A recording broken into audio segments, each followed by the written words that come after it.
the lectern here. Need a little pulpit tally? Yeah, let's see. Just anybody have a Bible I can borrow? Turn in here.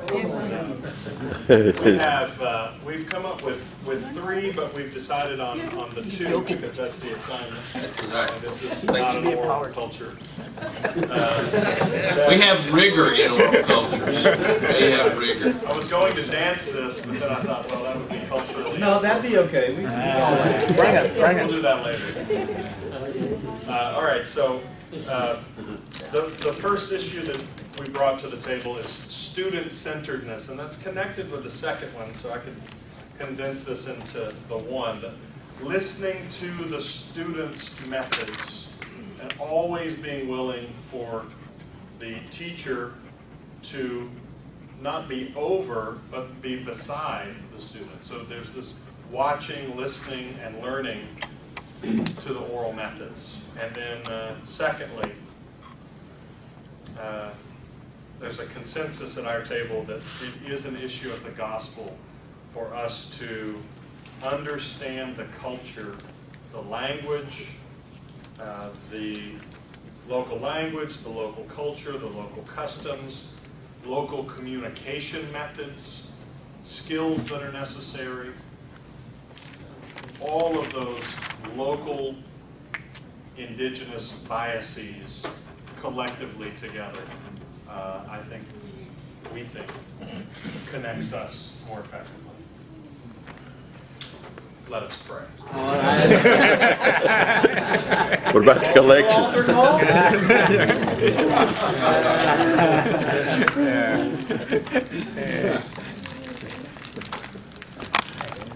I'll do the first one, Jeff, do the second one. We talked about if, in fact, the best teaching for oral learners is relational teaching, then we who teach in North American institutions need to learn how to model that for the very students that we're sending out to the world. So they can go having learned how to be a student, being mentored. That raises all kinds of other questions. How many students can you mentor? How does that fit into your teaching load? How does that fit with accreditation? But if we don't model that, they have to go out and learn how to do that. It's late in the game when they get there. And the second to go along with that is, we talked about third-party evaluation. And if you bring in outsiders to evaluate, they need to understand what you're trying to accomplish. So there needs to be some orientation or training along those lines as well, and that's can be complicated, perhaps. I must say, it's particularly in the context of transformational teaching. That third-party evaluation, you can understand the objective. We argued that if we are going to reach this whole thing of orality, it has to be multidisciplinary. You're going to use your anthropology for the sake of its understanding of things like worldview and culture, cognitive psychology for its understanding of memory, sociology for its understanding of social structure, and theology because of its understanding of God.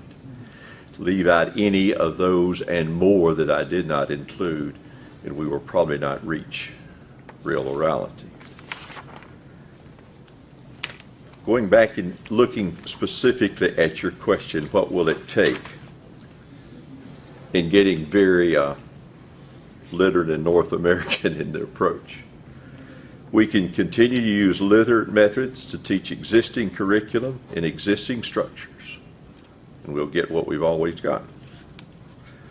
We have three possibilities. Change the methods, change the existing curriculum, change the existing structures. I suspect in order to get to the orality point, it will take all three. Oh, and by the way, the additional one, my wife is a second grade teacher for 27 years. Student-centeredness is not a new concept, she says. Now, she finally had to leave teaching almost because testing pushed out that kind of teaching.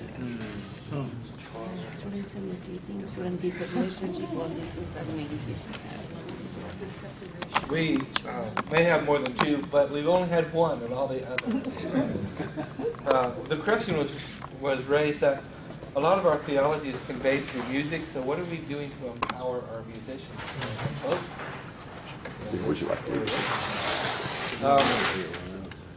Need to realize that their way of learning is not wrong, and therefore we also must use appropriate student evaluative methods. Again, we've heard this, relationships are vital, and language choice is vital, especially the heart language, and how are we translating words appropriately so that they're conveyed cross-culturally as well.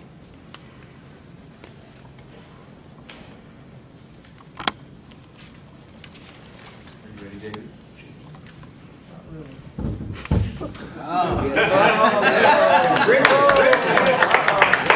That is so meaningful. I am moved. They told me to. In its own video. You got Steven and Malta, I knew they'd laugh. Let the glitter remain. Don't spoil it. I want you to write that down.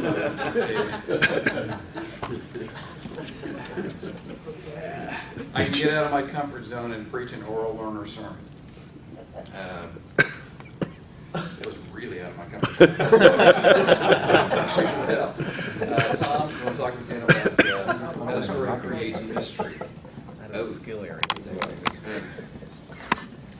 Oh, and when you do a series of lessons, and our normal approach to that is lesson 1, lesson 2, lesson 3, lesson 4, let it build up. And once again, back to holistic learners who learn from whole to part, our first lesson needs to be a general sweep of where we are going, so that you now create mystery as you work your way through on the individual lessons. You create mystery in the overview, so now when you get to the individual lessons, this is what we were answering, this is what we were answering, this is what we were answering. And then you can always tie every individual lesson back to the overview. So it's always working whole to part and bringing the part back to the whole. And Phil, we'd like to affirm you all over here that we need to revalidate previous oral models that we stripped away in preference for our literate methodology. So Jan, his wife, what she's experienced, we did the same thing. And it's not just that terrible American system of education. We've done the same thing. Personally or as a culture? As a mission entity in our colonial approach to mission. And now neo-colonial. I think, about I think it was in your paper, you mentioned that part of the history of your denomination was there was a time you could not become a church member unless you were literate. Right? It's that kind of thing I think you're talking about.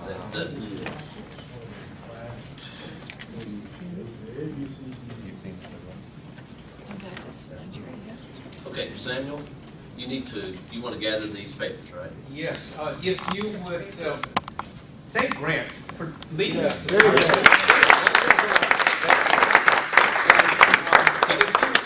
One word. Last week, my wife and my daughter, who just graduated from college, were asking, what are you going to do next week in Chicago? And I explained about this facilitating role that I was going to have in particulars of it. And when I completed my little short description of it, my daughter said to me, oh, you're going to be their Oprah Winfrey. So I told them that's probably not my self-image of what I'm going to be here with you, but thank you for your role. You've been great in cooperating. For those of you on the panel who prepared well, and in case you were wondering, I did not give them a heads up what I was going to ask. They responded spontaneously to questions that I put to them right here for the first time in front of you. So thanks to the panel. Thanks for you for your participation.